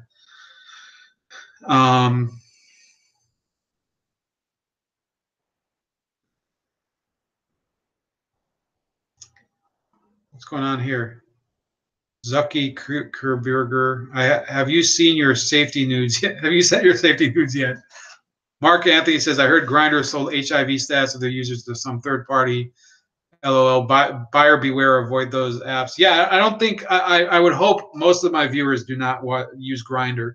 That's just a personal preference of me, So it's probably like I'm going to step off of the politically correct field right now and say, I believe Grindr is probably responsible for spreading disease in America. And I'll leave it at that. In any case, yeah, I hope I'm not going to get in trouble for that, but so be it. Look, what's going on here is that these social media platforms were originally places where people could go to connect and relax and talk to other people. And actually, I mean, I'm using YouTube right now. It's actually quite relaxing to talk to an audience of people I don't know. But the real issue with what Zuckerberg is doing is that while people are getting banned or getting policed all the time about things that the terms of service, supposedly permit on Facebook and Twitter, at the same time, these organizations, they're mining people's data. They're using it for all these purposes that people traditionally didn't really want social media to be used for. And Zuckerberg is basically, now he has to retreat from this position that he probably had, where he believes that Facebook was really this gift to humanity that he thought would be recognized as the dawn of a new era of civilization, where it's the interactive, it's the interaction between people, it's the interaction, it's the World Wide Web at its most literal representation. People from around the world are basically living more on Facebook than they are in their real lives, and what they don't realize, like Zuckerberg, is basically he doesn't really care or process that he created a monster. People now know that Facebook and its executives have political agendas that don't directly coincide with those of their users. and many of their users are actually Zuck Ice Erberger. What? Oh, he's a weird user, this Ken Lee guy. You're going to be looking at me later and be like, what? Why is he reading this crap? So what's happened is that people have lost faith in this platform. So yeah, there's people like me considering deleting our Facebook, both like my personal Facebook and yeah, I get it. I got it. Very nice. Yeah, nice pun, man. Whatever. Is it an iceberg because he's very he's very cold and artificial and doesn't have like good human characteristics? Is that what the point is? I think we get the drift, buddy. Ken, avoid the Ken. Mark Anthony says. Look, there's a real issue here of Facebook thinking that they're indispensable in society, but increasingly, if you look at what's available now, if you look at Minds.com, and I'm probably going to be doing another alt tech video. I know Sticks Hexenhammer focuses a lot on alt tech, but I only cover it once in a while. But I've been exposed to it largely thanks to him. I think I found Minds.com from him. I found Steemit through H.A. Goodman. GAB, I think I found through it might have been Paul Joseph Watson. Those platforms, they do afford more of a freedom and just this belief that this is just for me to share things with people and have fun. Discord, very very fun platform, by the way. Those of you that don't use Discord yet, earlier I was using Twitch, watching Tree of Logic play Minecraft. So look, there's so many good platforms now that are an alternative to Facebook, and each one of them fulfills basically a different avenue of something that Facebook may afford. Now, Facebook's not good for gaming yet. Facebook is now kind of seen as antiquated in terms of its messaging and the data sharing and everything. Now, Mark Anthony brings up this point, but Facebook can buy its competition. Mark might see GAB as the only competition for Twitter and decide to buy it. He has collected a lot of companies / apps. Sad. But Ken Lee, he puts up the counter argument. You can't buy what's not for sale, which good thing Ken Lee actually put forward a rational thought, because we were getting kind of worried, buddy. But look, let me put it this way. I think I agree with Ken Lee in one respect, which is, yeah, at this point, Mark Zuckerberg could buy out a number of these alt tech outfits, but if they're playing the long game, they're seeing all of this body damage that Facebook is taking. Facebook is, I mean, there's long been talks about Facebook insolvency.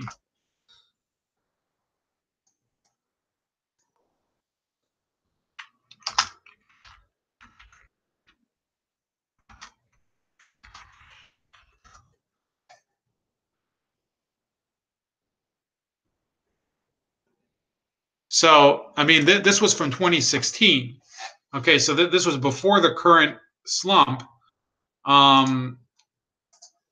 It says here, Mark Zuckerberg lost a record-breaking $3 billion in one day. So this was in the aftermath of the 2016 election.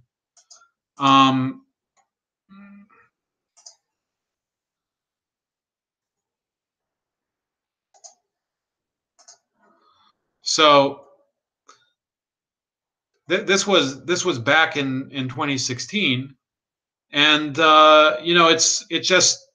it hasn't gotten better. It's really the story of a company that has just lost its way, and it became too big for its own good. I would have said that at a certain point Zuckerberg should have just taken pretty much been content with the way Facebook was 4 or 5 years ago, and gone into some other ventures or something. Facebook was at one point. I actually enjoyed using it for a long time. During the 2016 election, I started the Bold Like a Leopard Facebook page because I was tired of just arguing with people as my own private profile. So I just came up with like a new tagline, and I was just putting out memes on Facebook. It was originally just on Facebook, and just shit posting other people, kind of like Ken Lee shit posts me. But there's really an issue that started to crop up later when I'd already developed the page. See, it's not I don't really feel good admitting it, but originally I was attracting more followers on Facebook by paying Facebook to publicize my posts in certain states, and this was at the height of the election. Okay, so I typically post for states that I knew, because I did have like a good keen sense of analysis of some of these races. I knew that if I posted some of these in Kentucky or in Wisconsin or in Illinois, I would get tons of them. I would get tons of followers. Now, I wouldn't say tons, because my page never got to be over 1,500 people, or it was like 1,400 some people on Facebook. But I was getting huge yields for a while, and then suddenly it stopped, even if I was paying money. So I realized that at a certain point, and this was during the election, Facebook had decided, you know what, we're going to let him grow, but we're not going to let him grow too much. And then I figured out that I was basically giving money to an organization that didn't give a fuck about my success or the success of whatever it was I was trying to create. I didn't even know I was trying to create. It was just it was a shit posting page, by the way. Bold Like a Leopard was a shit posting page on Facebook. Just like there's a lot of shit posting pages. There's a lot. I mean, look at some of the people who are very successful on Facebook to this day. Diamond and Silk. Those two, those two black ladies, I think from North Carolina. They were just, I think they were banned from Facebook today because they're not conducive to like a good social media atmosphere, or some crap that Facebook made up. Look, those people, that they had millions of followers on Facebook. In the blink of an eye, Facebook just decides, oh, they're not really what we're looking for on this platform. I mean, obviously people who are on Facebook love them. Otherwise, they wouldn't have so many followers. There's the Occupy Democrats logic, and the Occupy Democrats, the original, the really liberal people. So they have a huge following. I mean, I could just look it up right now. And they started on Facebook, and they started on Facebook because that was at the time the best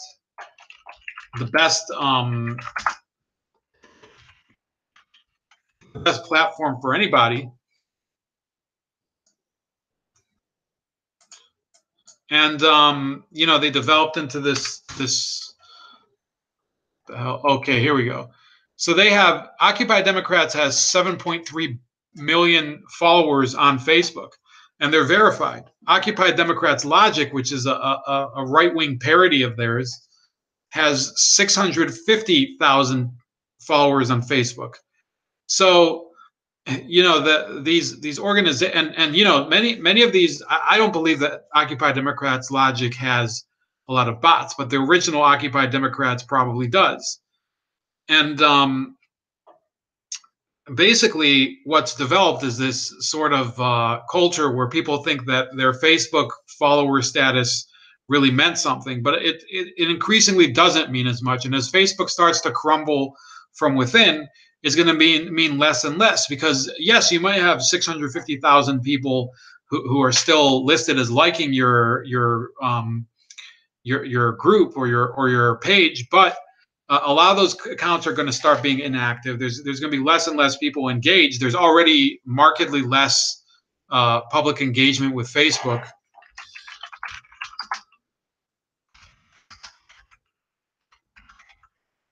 I mean, I just saw last week, or Let me see here. This is from the Conversation UK. It says Facebook's user engagement and trust decline.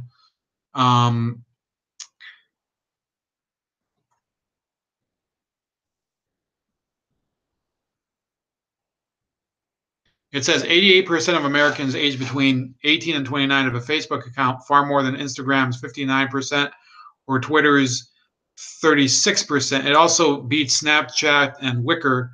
I've never used Wicker. I don't even know what the fuck it is, which between them are used by 56% of young people in the US. And 18 to 29-year-olds don't just have Facebook accounts. 49% of them check the site or app when they wake up. I mean, I'd still consider myself one of them. It remains by a long distance the most popular social network overall. 79% of online adult Americans hold accounts, and 3/4 of these users check it in every day. But as the numbers also show, Facebook is no longer the only player. Young people in particular have little loyalty, typically holding accounts on at least 2 other networks. And so the other issue is that, I mean, even if they have accounts, a lot of these people are using Facebook a lot less than the other networks. Facebook used to be a place for in-jokes, flirtations, hot gossips, and pokes. It was developed by Zuckerberg and 3 co-founders on a campus at Harvard, and it felt like it. I was working at a British university when Facebook first rolled out beyond the US. I once horrified an entire lecture theater by Googling a couple of student names on the big screen in 2008 to prove what they were doing was more public than they thought. But there's no need for shock tactics now. Young people know their future employers, parents, and grandparents are present online, and so they behave accordingly. And it's not only older people that affect behavior. My research shows young people dislike the way Facebook ties them into a fixed self. Facebook insists on real names and links different areas of a person's life, carrying over from school to university to work. This arguably restricts the freedom to explore new identities, one of the key benefits of the web. So, this is from the conversation.com. I'll put the link in the chat.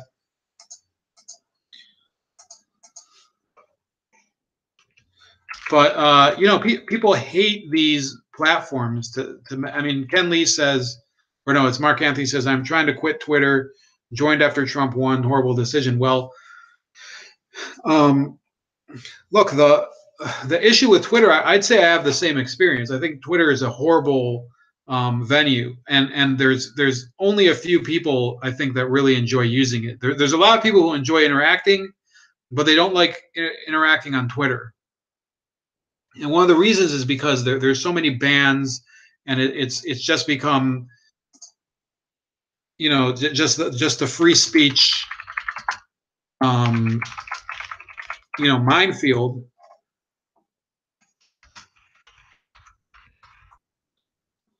And that came up today too, and I think I'll close with this. This was from Jack Dorsey, who's the founder of Twitter, who said he shared this article that basically champions a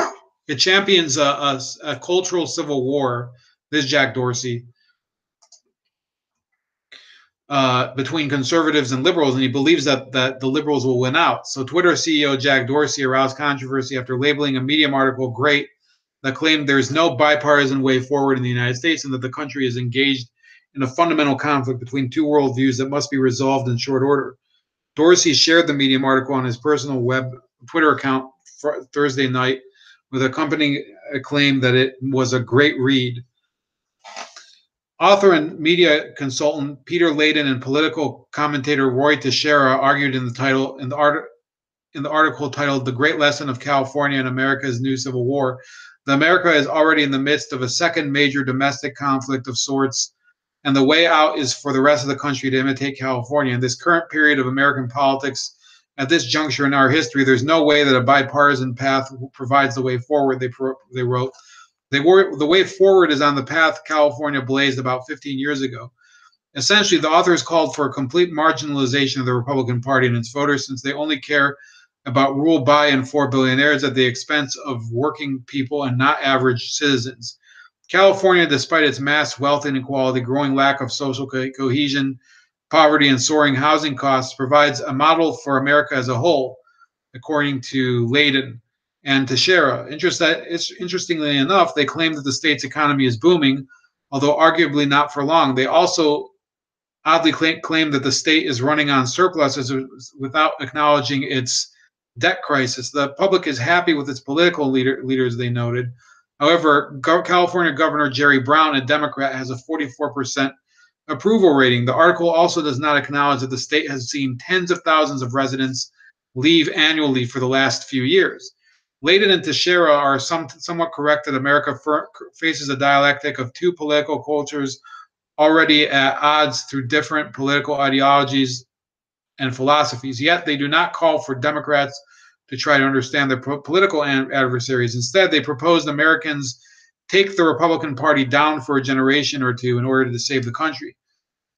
So they said America can't afford more political paralysis. One side or the other must win. This is a civil war that can be won without firing a shot, but it is a fundamental conflict between two worldviews that must be resolved in short order, Layden and Teixeira asserted.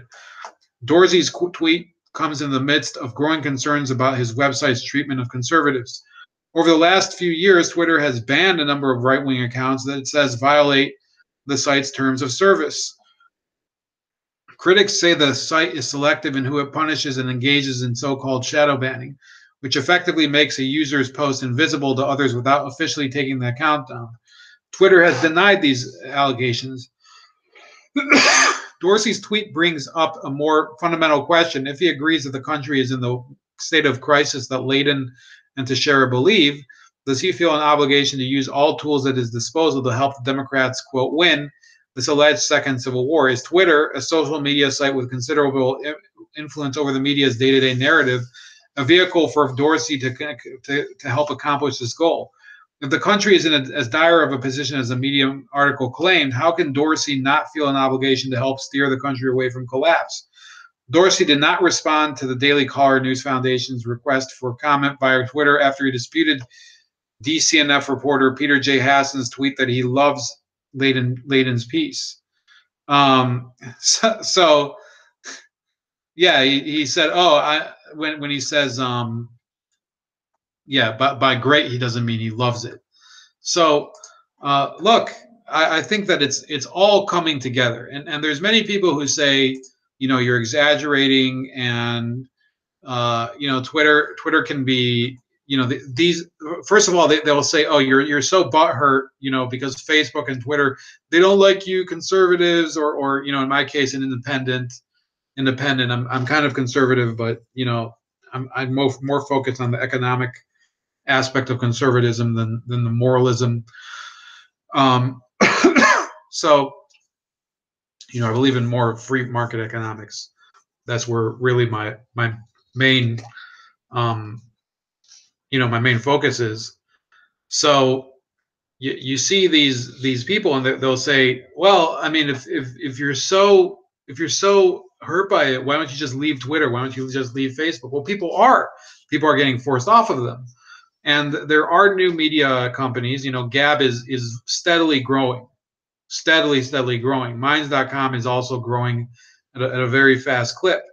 And it's not to say that it's going to be tomorrow that you're going to see on the bottom of your YouTube video that's playing like one of those Minds icons. But I mean, who knows? In a couple of years, YouTube is still pretty useful for what I'm trying to do in terms of sharing my ideas. But it could be that within 2 years, there's going to be another platform that's a video streaming platform that will be more compatible for alt tech, and you won't even have to worry about YouTube being the venue for that. I'm on Steemit now. Those of you that are in the, you're in the chat, you can check it out at the bottom. I have a Steemit account. Steemit, for those of you that don't know, is I'm growing there faster than anywhere else. I don't know why. I don't totally understand, but everything I post on Steemit seems to just it's very easy to network there. There's groups of people that they're interested in getting support, so they'll give you support. It's not a bad platform. I wouldn't say I totally understand it. Same thing with Minds. There's certain aspects of Minds.com that I don't understand yet, but they're young enough, and there's enough of an anonymity, because you can just, I can go on there as bold like a leopard It's all about my ideas. I don't have to talk about anything. It's not somewhere where you share where you take your dumps and you know how many burritos you had to eat and related topics like that. Not that anything like that's happened recently for me, but it's a it's a place where you can basically put down any sort of topic you want. Satanism, if you want gardening, if you want to talk about the Catholic Church, if you want to talk about you know, Renaissance painting, you go there. It's theme oriented. It's amazing. You know, there's UFO pages. There's really nothing that the boundaries on minds are really not non-existent in my opinion. I mean, there's certain things you can't do there, but the idea behind it is just to it basically gives you a canvas to paint with instead of forcing you to basically expose yourself. So you know, I think that's about it. I'll see if there's anybody with more, you know, weird remarks in the chat, because you know those are always a bit amusing. We don't have anything left from Ken and Mark have sort of developed this sort of symbiotic shit posting dynamic here. But I think that's it for today. It was a great, despite all the connection issues with Nico, I think this is a great topic heavy chat between me and him, and between myself and the viewers today. You know, please list any topics you want in the comments if you want me to bring something up that that I have never covered. Another thing, the Farrakhan feminism. I'm going to keep hammering away at that. It's an important topic for me because I think it's a way for me to expose the Women's March. Now, it also means I'm going to have to kind of consciously, you know, try to force myself to bring up other topics as well. I can't all the channel can't be entirely dedicated to Farrakhan feminism. You know, I could just start a different channel for that, but I think it's pretty obvious that not everybody cares about that, but I do. So you're still going to hear something about it pretty consistently. But we're going to try to do some more Venezuela stuff this week. Testigo, Venezuela. There's very heavy repercussions from the Petro issue over there, and PDVSA's. You know, it's hard to describe what they've just done to their country and to their national industry over there with the oil and everything. So we're going to try to get especially Carlos back, but you know, maybe a couple other people like Gabe and possibly a new guest. Also, another topic. There's a guy I wanted on for a while who's talks a lot about the Catholic Church. I'm not Catholic, but he has some very interesting, very interesting observations about it. So you know, a lot of different topics here on YouTube, and I hope we keep growing here on YouTube. But if we can't, there's other places I'm going to be sharing stuff too, and you know, you're welcome to join me there and start your own channels too. So then that's about it. So have a great night, and we'll talk later.